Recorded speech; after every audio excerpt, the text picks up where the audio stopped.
As Kendra Howard, a labor and delivery nurse who sits on the board of directors of the Alliance of Black Nurses Association of Oregon, joined me at KBOO Studios in Portland, Oregon, I sensed it was the perfect moment to talk through a notion that's been perplexing me for quite some time. I'm curious what you think in terms of, is there a difference between, say, Caucasian American culture and white supremacy culture? You see, I've lived in Oregon for 18 years, building my life, my family, and my career as a DEI communication specialist focused on social justice. This whole time, I've keenly observed the societal dynamics of white supremacy here in the Pacific Northwest, watching its all-out pervasiveness starkly contrast against the rich, Black cultural history that I intimately know and passionately advocate for throughout my life and work, leaving me compelled to revisit that persistent question. One that Kendra's been ruminating on as well. No, I don't think white people have culture. And it's not good. No, I think that's totally real, because when I tried to answer that question for myself, I felt like everything that came up in my mind sounded shady. And just look at Elvis, who everything was written for, everything that was done, he took from Black people. It's insane, and they don't get recognized for that. We were talking about my husband and I, who's white, and I was like, there's gotta be something, Yeah.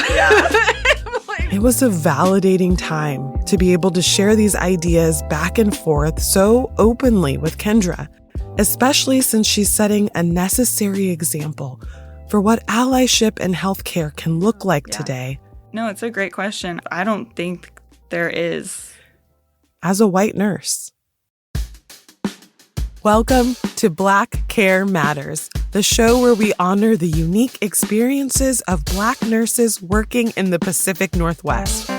I'm your host, Rashida Quinn. In recognizing that Black lives matter, it's crucial that the care for these nurses also matters. Cultural white supremacy has had a detrimental impact on the American healthcare system. Each nurse's story reveals rich insights towards the possibilities of a better future.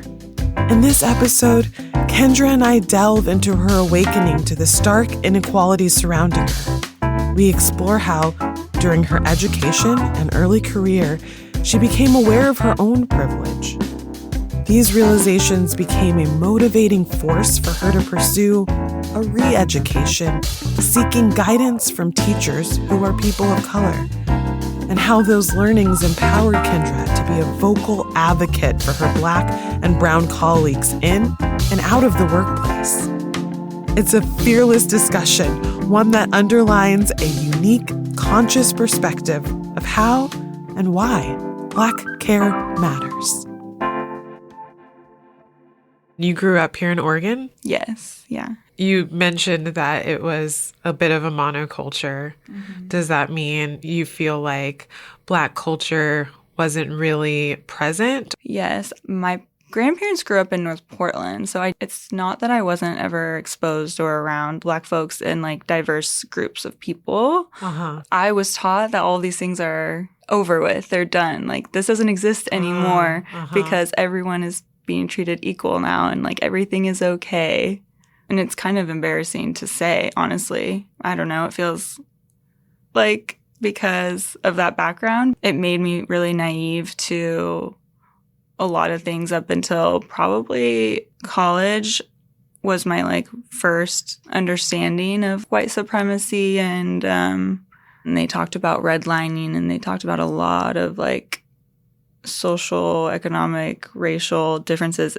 And it really opened my eyes. This isn't equal. Nothing is equal. Yeah. And then doing a travel abroad for nursing school in the Bahamas and being immersed in that culture and just being exposed to everything there. This isn't anything like I was taught growing up.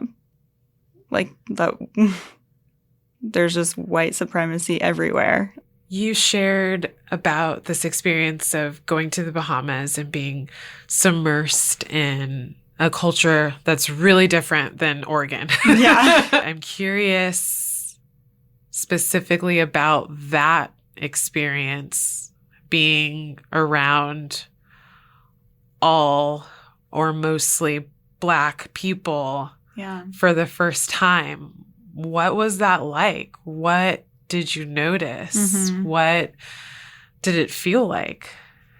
I noticed that everyone was looking at me. I was the minority, obviously, and I have blonde hair, so I very, just stand out. Like, the little girls loved my hair.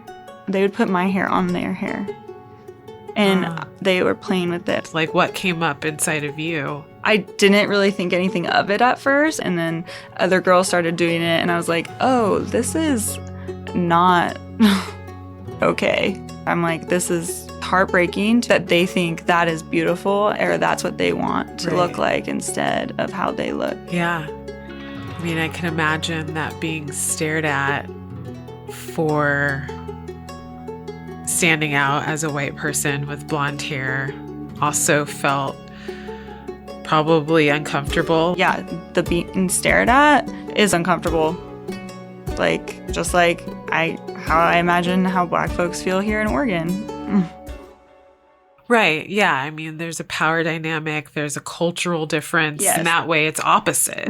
Right. It's yes. like Black people experience subjugation and othering, and it connects to a system in which they don't get the same access to care. They don't get the same benefits in the society. It's a system of oppression. Yes. You talked a little bit about nursing. Can you describe the education experience that you had and some of the highlights and, what was really helpful for you?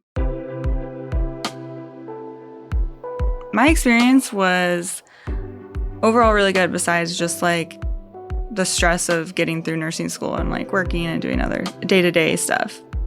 I feel like I had a very privileged experience compared to others that might not have had the same experience as me.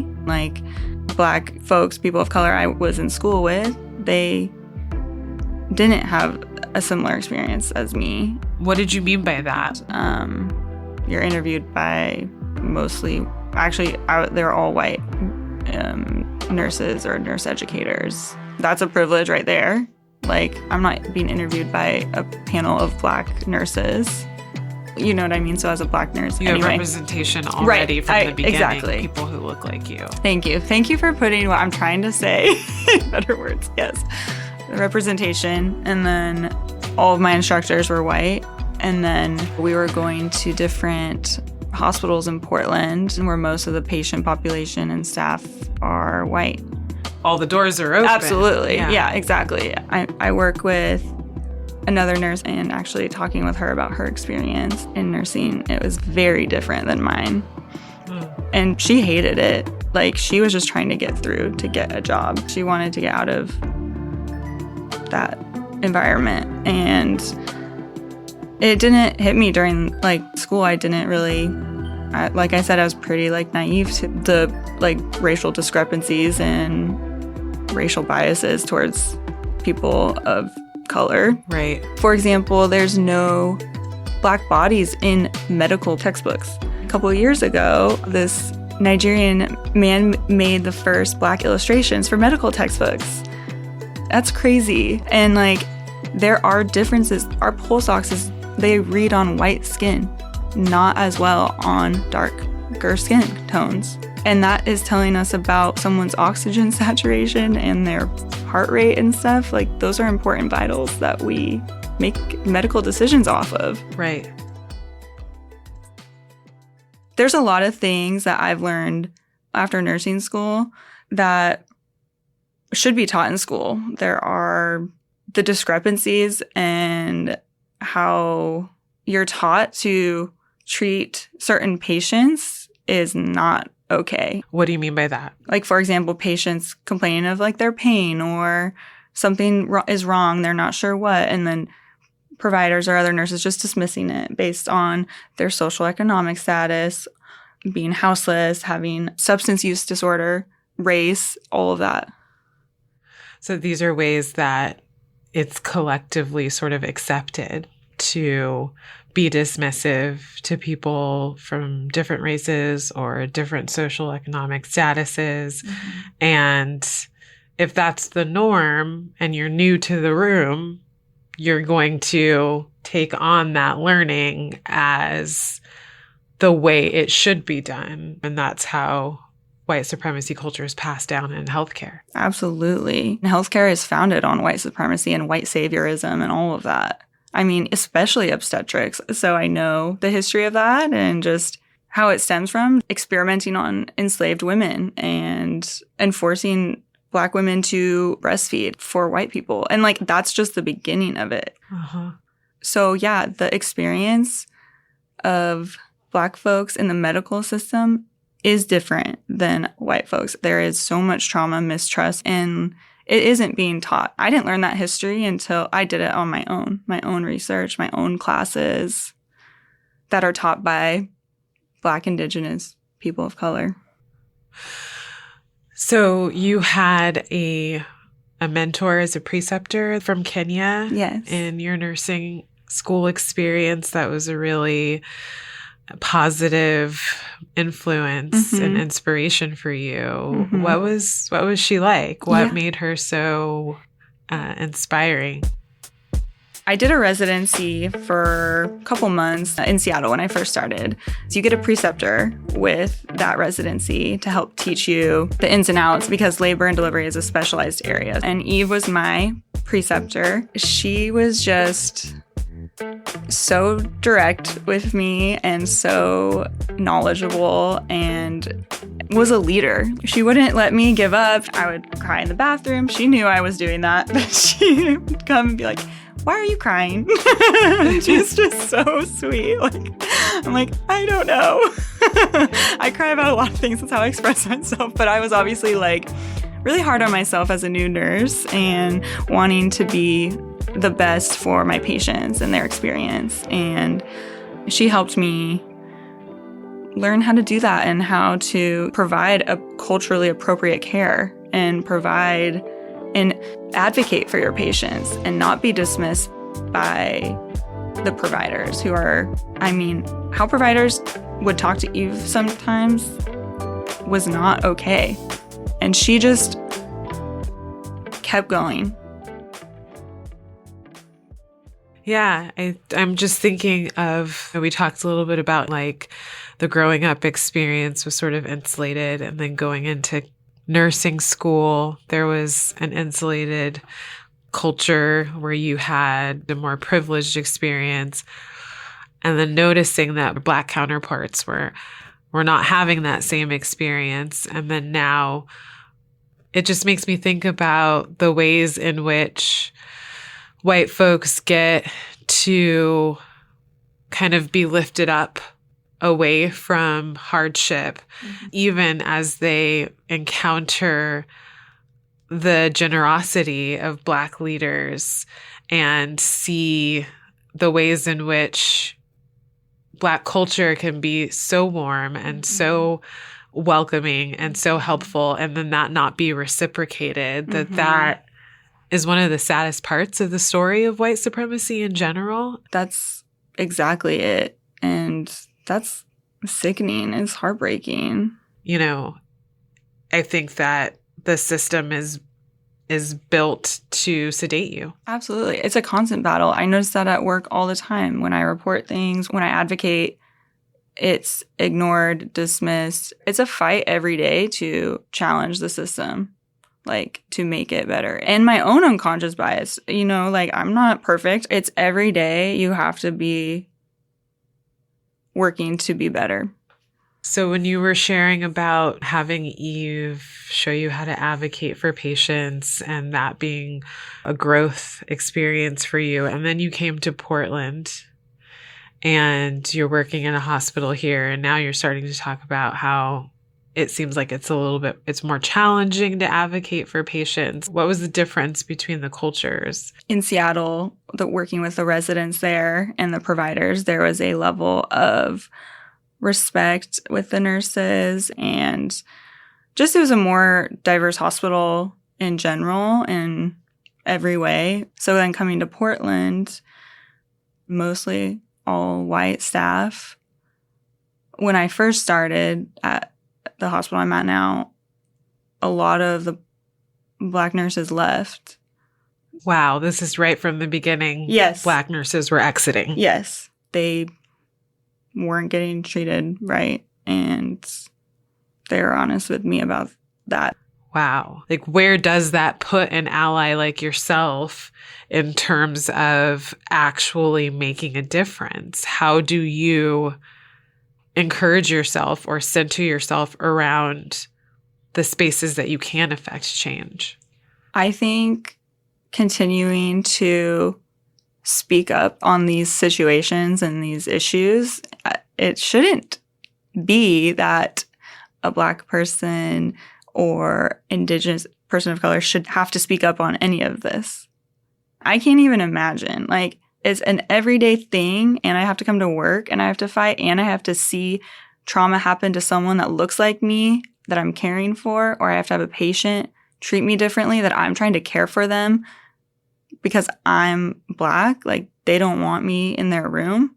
It's just constant, and it's like speaking up on that, reporting that, documenting it, and going up the chain of command as much as I can, going to the union, going to HR, anyone that will listen, anyone that might be able to change this. I think that what you're saying is, like, don't shut up about it. Yeah. Keep talking constantly Mm-hmm. so that Black people and other people of color don't have to be the only voices in the room, because we can't stop talking about it. We risk our lives that way. Yeah. You mentioned some experiences in your workplace environment that allowed you to see directly how racism and bias plays out in patient care. Are there any stories you want to share about that? Unfortunately, there are many that I could share, but one of them that really stands out to me, I had a patient maybe within the last year. She had to move forward to a urgent C-section. We're moving quickly to get her baby out for her safety. We're in the OR, getting her all prepped and ready. She had an epidural at the time, so anesthesia went to dose that at a higher concentration. They tested her before they were going to cut her and, proceed with the C-section. And she did fine with that, so they proceeded. And then she started feeling everything before the baby was out. She was screaming and crying in pain. And so I was like, what is going on? She should not be feeling any of this. And like, why are we not stopping? Like, why are the doctors not stopping until we get more anesthesia on board? Why is anesthesia not giving her more medication? So I go up to the head of the bed. She's crying. I'm holding her hand. I'm crying with her because it's like, I can't, like, seeing someone feel that is barbaric. It's insane and never should happen. I've never seen it until I worked here. I'm yelling, are you going to give her more pain medication? And she's feeling all of this and like ignored. Her partner's right there holding the baby, obviously being traumatized by this as well. Then I say again, like, she needs more medication. Please give her something. She's crying and screaming in pain. Like, it's not working. And I just keep getting dismissed and ignored. And I'm holding her hand and she's crying. It was so awful. And the OB providers didn't stop the surgery. And I wish I could say that was the only time I've seen that. But I've seen that a lot here. And it's always a person of color, and it should have never happened. And I felt so helpless, and I reported this, obviously, the whole thing as a patient safety issue. And I told her, I'm so sorry that happened to you. Wow. Yeah. Just kind of the hierarchy of doctors and nurses here. It's very misogynistic and racist, and the head of both anesthesia and our OB are teaching our new residents that these things are okay, and it's really upsetting to see. There's no acknowledgement. And see, that's important too. Yeah. The part where it's all happening and the first step would just be to say, this is a reality. Yes. And that there is resistance towards that first step. Because once you acknowledge it, then it's real. Then it's in the space. Then there's a snowball effect of having to do something. Yes. If everyone around you, especially leadership, is saying, nope, it's not. It's totally normal. It's totally safe. Yep. I mean, how infuriating. Infuriating. And it's honestly, a lot of people who have only been at this place, have only worked here, don't even realize how bad it is because that's all they've seen. It's shocking. Like, it is so upsetting. I mean, infant mortality rate has gone up for the first time since 2014 this year. And like, maternal mortality rates are going up. And especially among Black folks and Hispanic and people of color. I think also when people hear the terms white supremacy, even in liberal circles where folks are allies, there's a tendency to say, yes, white supremacy, that totally exists, but it's that person over there, you know, right. It's my crazy Aunt Sally. It's my grandpa. He just says things. Right. It's I didn't vote someone for Trump. else. Right. I didn't vote for Trump. Yeah. And so that quickness to push it away from your white body is so immediate. And I'm curious for you, as you've gone through the ways of coming into allyship and learning these differences, what was it like before you had that example or you were awakened to the differences? It has been really painful, really upsetting to recognize that within yourself and within your upbringing and within your family and other people around you. And it sucks because how I could have handled other situations differently or speaking up and just like reflecting that, like, yeah, it's shameful, but feeling like so much better for being where I'm at now and like growing from that. Well, I think that when you feel yourself a part of the silence, and how you were saying earlier that if you're going to feel bad witnessing an act of harm, whether you're silent or whether you're speaking up, there's a learning curve to speaking up. But before that, their precursor is being amongst the status quo, right? Like being a part of the system. It's you don't know until you know, and there's a shift that has to take place. But before that, before the awakening, there's still a collective conforming. Yeah. And silence is a part of that. Absolutely. That's easy as a white person to do that, to not speak up, to be comfortable in those spaces, to just stay in white spaces, to just like ignore what's happening. We're all here in the room now, and we all don't think it's okay. Just by having this conversation, it's a way to demand better. Yeah. So, thank you for sharing, Kendra. Yeah, of course. Kendra speaks about growing up learning from the elders in her family that racism is over, that everything is equal now, no need to concern oneself with such issues. Had it not been for Kendra's own desire to understand further and expose herself to other cultures, that teaching would have prevailed in her life. For many, predominantly white people, those teachings do prevail and are passed down from generation to generation. This creates an immense blind spot in their social perspective. it also creates a perpetual experience of being gaslit for marginalized cultures that are suffering through present-day oppression caused by the dominant culture, while those in that culture preach that minority oppression is a thing of the past. Kendra and I began our conversation trying to trace the lines to pure white American culture, devoid of supremacy motives or appropriation. According to Kendra, a white woman, that was impossible. There are many ways to think about this idea. Perhaps the most hopeful one may be that within people of European descent in America, there exists a blank slate, an open field waiting to nourish something new. No one has put it better than the late Toni Morrison during an interview in 1993 with Charlie Rose. If the racist white person, I don't mean the person who is examining his consciousness and so on, doesn't understand that he or she is also a race, it's also constructed. But when you take it away, I take your race away. And there you are, all strung out, and all you got is your little self. And what is that? What are you without racism? Are you any good?